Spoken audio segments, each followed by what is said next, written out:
Is that okay? Yes, perfect. Okay. So yeah, our first speaker is Tomboulis, who will entertain us with non-local vertices and UV opaqueness. Please Thank tell, you. yeah. Yeah, thank you. Thanks to the organizers for this workshop and inviting me.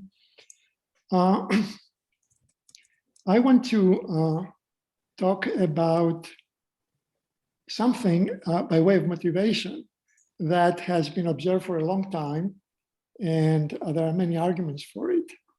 And that no matter what we do, there seems to be a fundamental limitation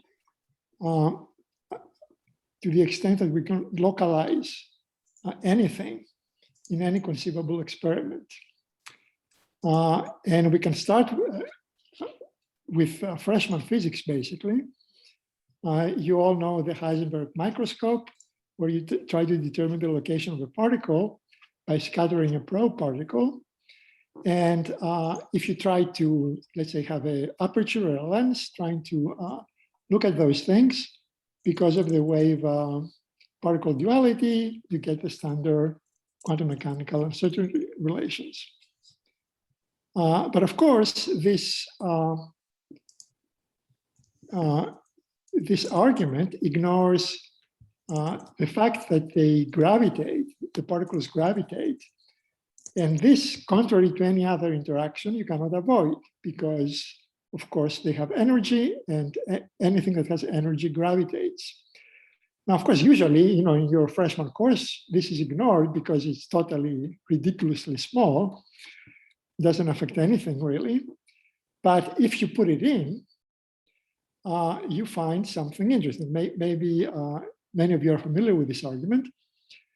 If you just put in, non-relativistic physics, mechanics, Newtonian gravity, then you take into account the fact that the gravitational attraction, let's say, of the probe, the photon with the particle, gives extra speed to the particle that changes its location and its momentum. And then if you look at the uncertainty of that, and you combine it with the standard quantum mechanical uncertainties, you get an inequality just for delta x, which is simply the square root of the Newtonian constant, which is the Planck length. Now, this is a beautiful, very elementary argument, and you get this absolute inequality. Now, this was first pointed out back in the 30s or 40s.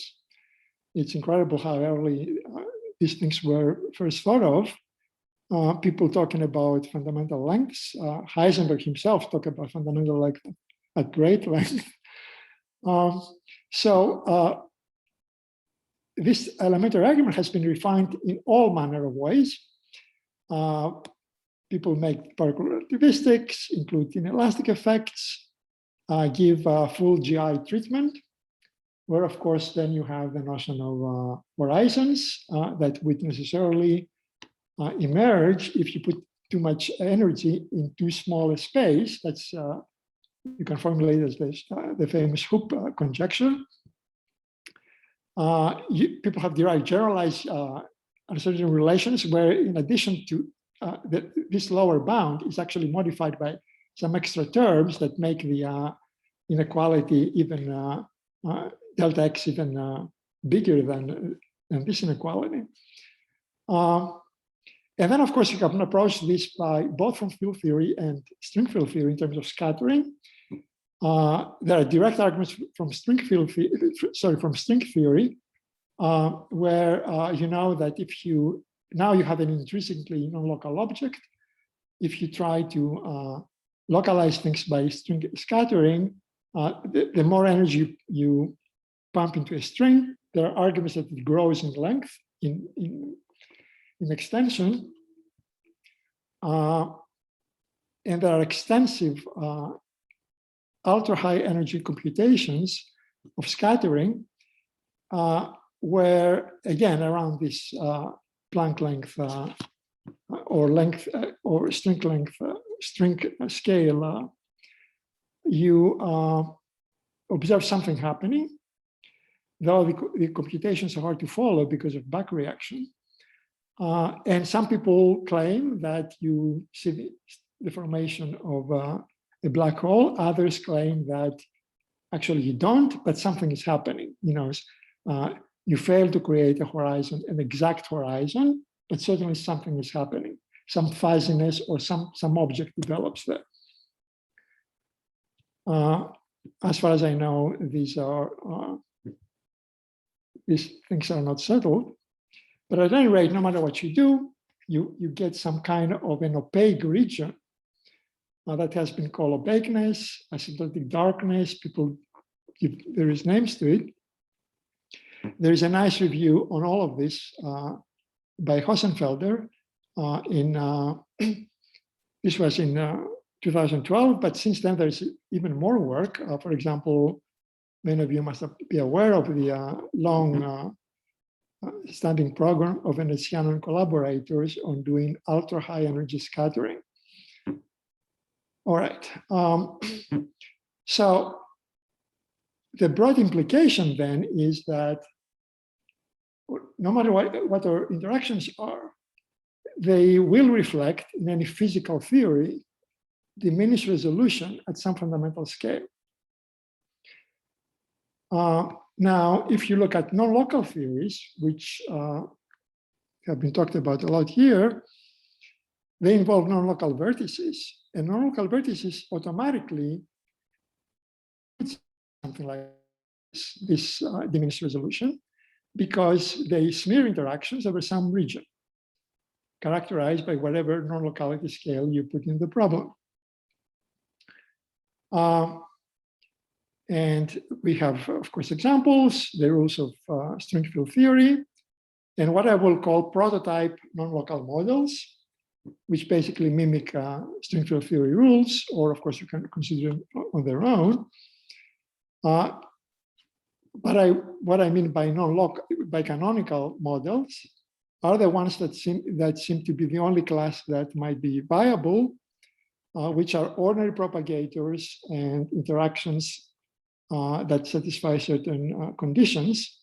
Anything else, for example, the models we've heard about, and we're going to hear more about them, I suppose. For example, involving structures like R and R, non-local stuff, R again, which have then to get propagator contributions from both terms or several terms. Those do not seem to be viable. No matter what you do, even in Minkowski space, they run into various problems. Anyway, that's an aside. What I want to discuss here is a very general question. How do we incorporate this general implication in formulating a field theory in general? In other words, how do we put in the fact that there is a fundamental scale at which I cannot localize things to arbitrary degree any further? Now, to do that, of course, you need a formalism where you can separate scales. Now, there is a very powerful formalism for doing that has emerged only in the last 20 years, which is that of wavelets. Now, wavelets exploded in the mid-80s, and since then have become ubiquitous in all of engineering, mathematics, and many areas of science, even though, strangely, they're not in field theory. Okay, so wavelets, from a mathematical point of view, are implemented within what is called a multi-resolution analysis, which is the following. Given a function space, to be definite, let's think of L2, perfectly adequate space for, let's say, classical field theory. If you have a scale in the problem, which in dimensional units, you can, by adjusting units, you can, as is customary in this business, write it as a power of 2. So if we think of a short scale, let's say 2 to the power 2 minus L, where L is some large integer. So given a scale, you decompose your function space in which your fields or whatever objects you're interested in reside in a orthogonal direct sum decomposition of subspaces, where you have a basic space called the scaling space or subspace V, characterized by the scaling question, and then all the other spaces called wavelet spaces characterize shorter and shorter scales. So scales of the form 2 to the minus m, where m now is larger than L, where L characterizes the original scale. So they are subspaces of smaller and smaller resolution, finer and finer resolution inside the original scale. Now, this is very general. Of course, the original space at the scale L can itself be decomposed into longer scales. In other words, VL can be decomposed into WLs, where these W's refer to longer scales. In other words, you can move this initial scale anywhere you want, depending what it is you want to do. Now, even stating that this is possible, such decomposition is possible, is a remarkable fact. The question is, how do you construct it? And it turns out, if it's a complete decomposition of the space, there is corresponding basis. And remarkably, you can construct a basis out of just two functions. The so-called mother scaling function, sigma of x, and given that, an associated mother wavelet function. Let's call it epsilon x. Given these functions that have to have certain properties, you create an entire set, infinite set, by translations and dilations. So you translate x along the sides of a lattice we are in d-dimensional Euclidean space. So these n's are d-dimensional vectors with integer components. And then you dilate by rescaling x, which is the x in Rd, by factors of 2 to the m, where m is an integer larger than L. In addition, you need several of these functions. That's an aside, a technical issue. If you're in d dimensions, you need 2 to the d minus 1. I won't go into that, it's easy to understand. But anyway, you see what is happening here. Given this set, then this is the so-called scaling set, and this is the wavelet set. The wavelets probe finer and finer resolution in the sense that they scale into shorter and shorter length scales, up to down to 0 scale.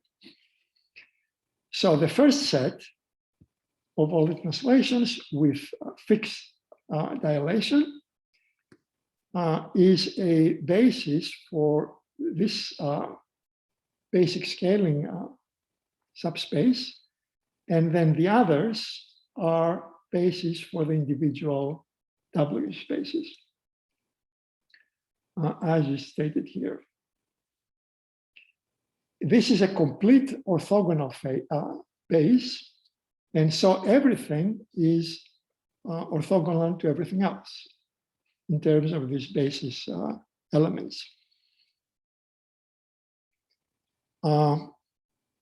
Now, these functions are well localized, constructed to be localized around where they reside, in particular around where they displace to, the point n. And they could be compact in many implementations. They're compact functions, meaning of compact support, but they don't have to be. They can be also of infinite extent, but still pretty localized around the corresponding resolution. But whether they're localized, whether they're compact support or not, generally they will overlap in neighboring sides of the lattice N, but they still will be orthogonal. Now, this whole setup, if somebody tells you about this at first, you would think it's impossible to construct. So it was very surprising that explicit constructions for these functions were obtained in the mid-80s. That's what caused the explosion in activity, both in analysis, in math, and in applications. So you have this incredible formulation or formalism. This is all in space, right? Where you can chop up space in different scales of smaller and smaller extent in such a way that it's an orthogonal decomposition. The very scales can be put into different subspaces of the function space that are orthogonal to each other. So this is tailor-made for many applications, certainly for Wilsonian RG group. And in fact, some of the original work on RG, including Wilson himself, is cited in the mathematical literature as one of the precursors of doing that. So it's surprising that this has not been used more in field theory. Anyway, so you have now this decomposition of any field in terms of this complete expansion, where the coefficients now are given by the usual projection onto these subspaces. Conversely, given an expansion like this, and somebody, you can assign or pick coefficients so that you can construct various phi's you want to. So if you have a general decomposition like this, let's call the so-called scaling part, quote, the coarse part, that is capable of giving you any detail in the field, any structure in the field configuration that's longer than the scale L, the basic scale around which the decomposition was based.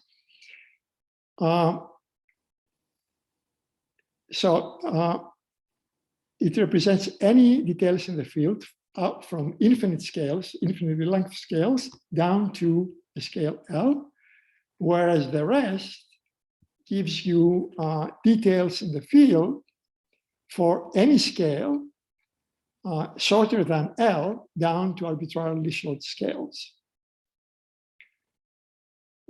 So when now we think about the lack of resolution in any physical experiment or any conceivable thing you can do or measure,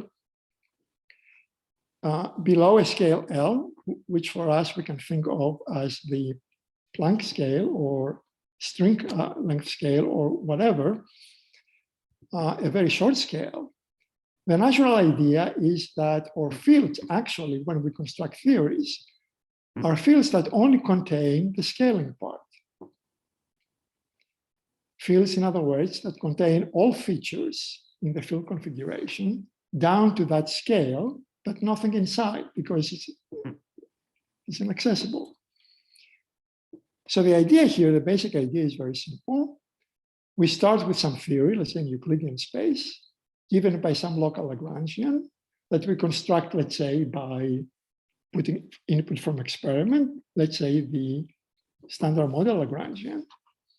But actually, our fields are not fields that can tell you something down to arbitrarily short scales, but only down to some scale like the Planck length. So we want now to just simply take this idea. We start with a Lagrangian, a local Lagrangian. We quantize in a standard way, but our fields are restricted, if you want to use this word, like this. For any practical purpose, of course, they're not restricted. They would appear to us as being completely continuous, since, of course, the restriction comes in at detail at the Planck scale, which is totally, of course, inaccessible to us. So when you quantize now, from a mathematical point of view, the integration over phi is actually integration over the coefficients that expand this phi in terms of the scaling fields.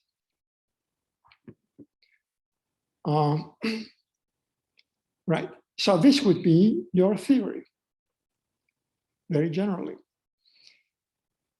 Now notice that in this, no cutoffs are involved. We never place any restrictions. Everything is integrated over all space-time points and over all momentum.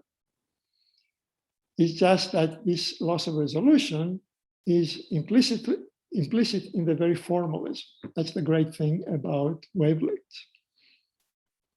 And as I said, operationally, you would be totally unaware of it in any practical computation. Unless, of course, you start trying to say that you, some thought experiment or something, analyze things inside Planck length or the scale L. Now, of course, working with discrete variables, if you go back to this, is awkward for, let's say, standard perturbation theory. It would be something that you do if, let's say, you do block spinning in Wilsonian RG, but for general weak coupling perturbation theory considerations, it's very awkward.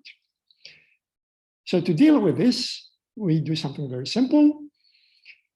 Here are all the contributions of a general decomposition of fields that pertain to the shorter scales inside the Planck length, let's say.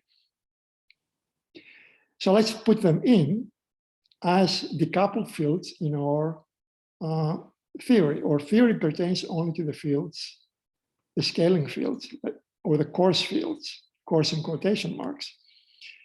So but I can integrate over this finer resolution fields as totally decoupled fields. That's simply redefining the measure by an overall constant, since they don't couple to anything. And of course, that will will cancel in an expectation. So let's do this trivial step. And then go ahead. Once we have this, we can resort back to the full field obtained by adding the scaling part of the field and the finer resolution part of the field to create this full scale field. And the idea is now that I want to express everything just for convenience in terms of this full field, something that I'm used to working with. You can do this simply by projection operators. You can very easily construct projection operators that project you from the full field to the individual members, that build it up. So there's a projection operator, PL, that acting on the full scale field gives you the coarse part of the field. I use coarse part for the field that loses resolution at the Planck scale. And you can have individual projections to the individual resolutions inside the Planck scale. And if you sum over all of them, you obtain an overall projection into things inside the Planck scale. And you can get the corresponding part of the field by projecting on the full field. All right, so typical projections, they satisfy this. So now we can do the following. Go back to our path integral. Here is the actual action in terms of the coarse field. I can rewrite it in terms of the full field by projection. This still, of course, is totally decoupled.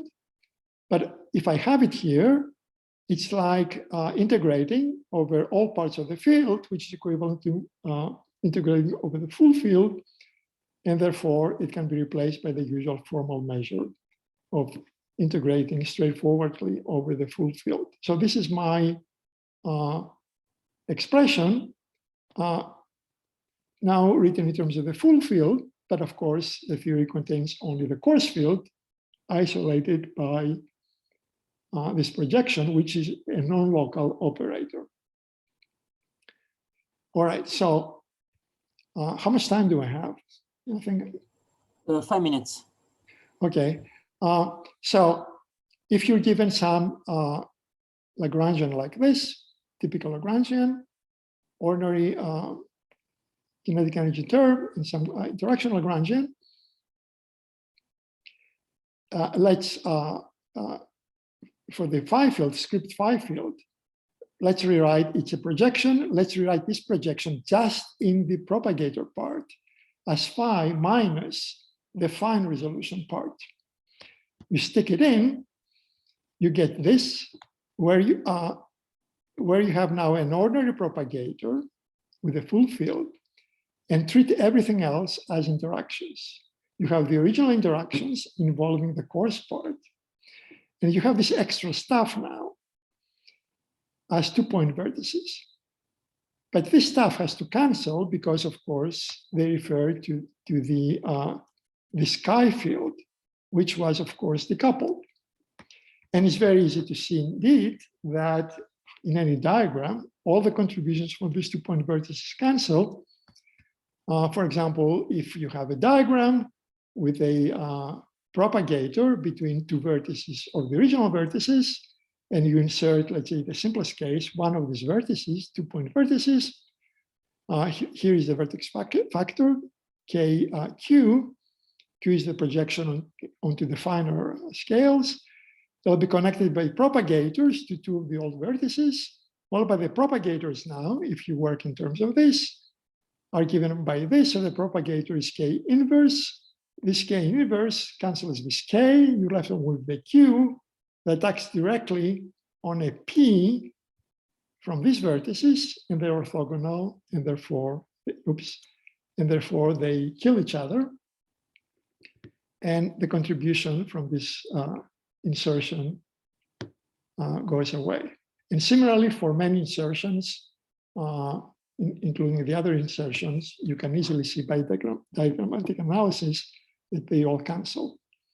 So in the end, you're left with your effective Lagrangian, which is what I call the canonical form.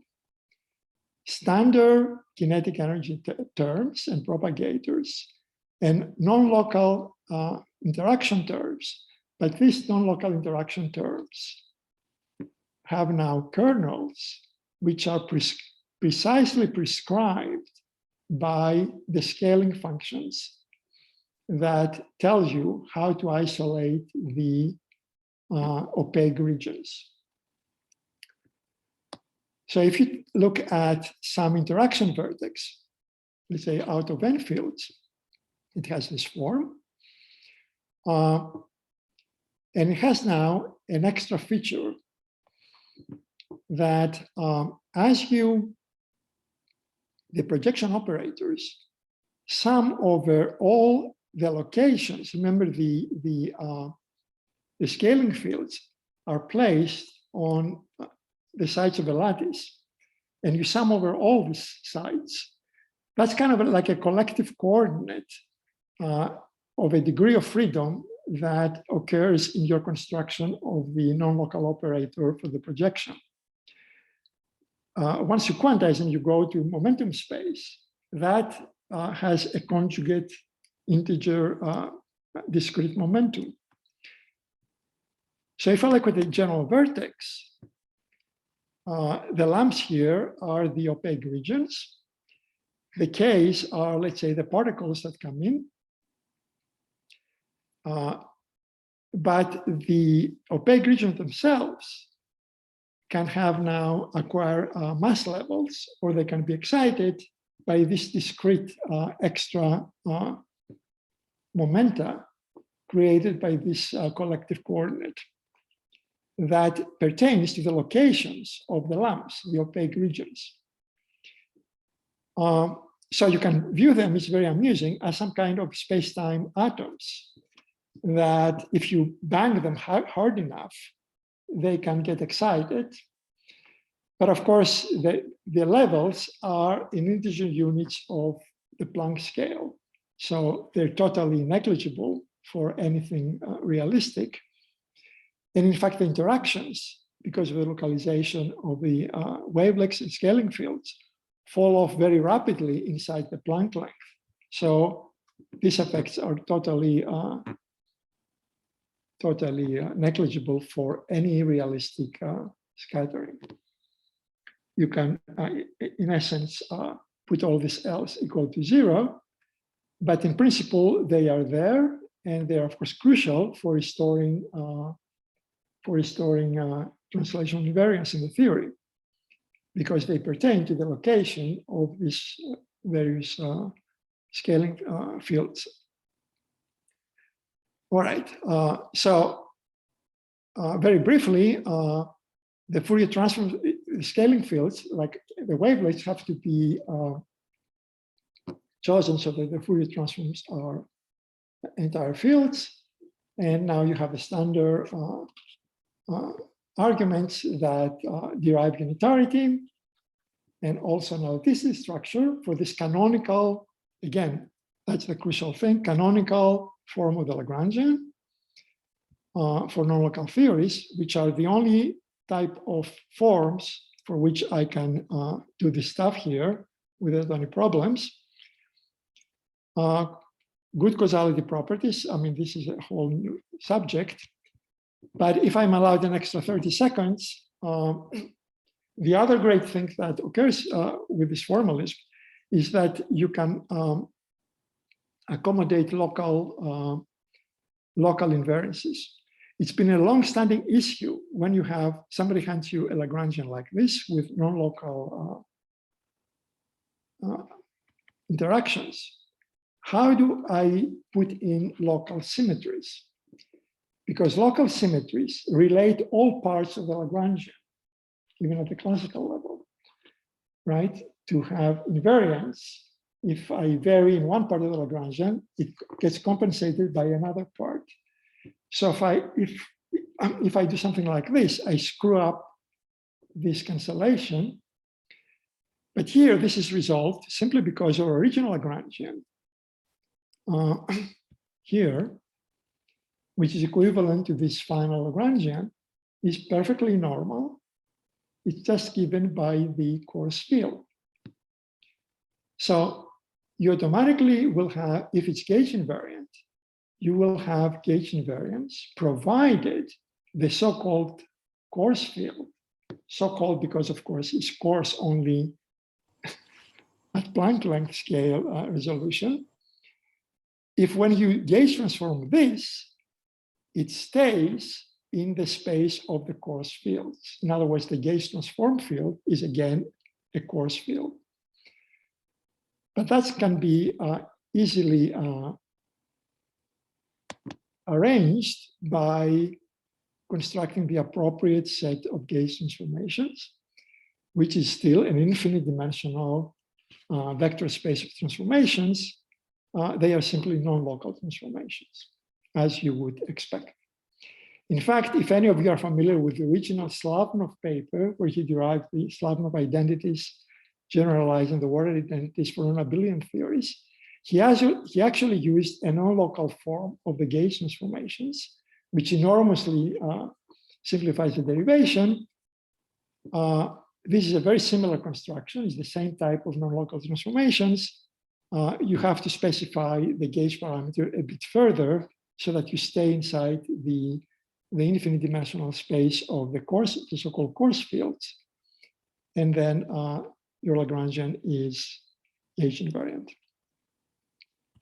So, so the conclusion is that we have here a general formalism, well motivated physically for introducing non-locality in a natural way to encode this general expected loss of resolution at some fundamental scale. And these theories they have some amusing features where, you know, the opaque regions actually acquire their own dynamics. It's like, well, it's like an atom, a lump. Of course, strings do the same thing. They have their own internal dynamics. Here, it's much more agnostic. It's like some opaque region. This thing can be, in principle, applied to any system. It can be further generalized so that I don't have to have the full weight of an MRA analysis, which is a very non-trivial thing to construct. But that's another, you know, that's a topic for another talk. So this can be now applied to several systems, and we're in the process of doing that. But I think I'm over time, so I'll stop here. Okay. Thank you very much. Thank you very much, Terry. Okay, yeah, we have 3 questions, but let's just take a couple of them for now. And then we postpone the third to discussion session. So maybe first Richard and then Gia. Hi, Terry. Nice talk. If I understand correctly, what you've done is to come up with a way of discretizing theories, of turning them from continuum field theories into discrete theories. No, that's not entirely, no, that's not true, really. How is that not true? No. You see, we still, our fields are fields phi of x, right? X is a continuous variable. We live in r-dimensional space. But your actual field could be represented in terms of these coefficients, the sigma L. Yes, but that's no different than, let's say, expanding the field in Fourier modes, right? True enough, but then if you take only a finite number of those, if you impose that you've chopped off the ones that are below a localization scale, then you've got a discretization, right? Is that not correct? Not entirely. In what way is that not correct? I'm confused. If this is the general expansion, yes. Both these expansions have infinite number of terms, right? So you simply sure, but it's a countable number, and if you cut off, right. So I'm cutting off the fine resolution part, right? Isn't that a way of discretizing the theory? I don't know what you mean by discretizing, because X can vary, right? Overall X, all parts of RD. But the variables that describe the field. Yes, right. It's an infinite. Right. Right. It's an Okay. infinite. And one comment. I think. But then I can go. Just to be clear, that I can go back and work in terms of a continuous field. You can do integrals of the continuous fields, but the thing that describes your fundamental dynamical variables are those discrete phi sub n's, right? That's correct, yes. And one quick comment, I don't want to take up all your question time. One quick comment is that I think, I know you're realizing the gauge symmetries differently, but one of the interesting things that string field theory taught us is how gauge symmetry manifests when you have non-local interactions. And the answer in that case turns out to be the same one that you announced, namely that instead of the symmetries don't go over, local gauge invariance doesn't go over, the symmetry becomes non-local and also a little bit different. So I think that was understood in the early 1990s and was. Yes, indeed. Yes. Okay. And this happens here. Yeah. Please, Gia. Yeah, thanks. So yeah, thanks for the talk. And I have the following question actually. I mean, the measure of how short distances we probe in a given experiment is the momentum transfer per particle. The total energy is not a point. Even if you collide two buildings, we are not probing Planck scale physics, although energy is huge, because the momentum transfer per particle is minuscule. Yes. So the great thing about Einstein gravity, and this is what I try to stress in my talk, is that a Lagrangian which doesn't contain any non-local interactions. It's a two-derivative coupling theory. That Lagrangian automatically does this. And this is because of this nature of gravity that it is sourced by energy momentum tensor and spin 2 structure. So in gravity, even if you try to put solar mass hard gravitons in, you will get a bunch of kilometer wavelengths, extremely soft gravitons out. So it's not allowing, this theory is not allowing you to have hard processes with hard momentum transfer. And that's the power of it, and that's the beauty of it. And in that light, I don't understand conceptually because you mentioned gravity at the beginning, but then you are simply developing a non-local theory in which you are putting non-locality by hand.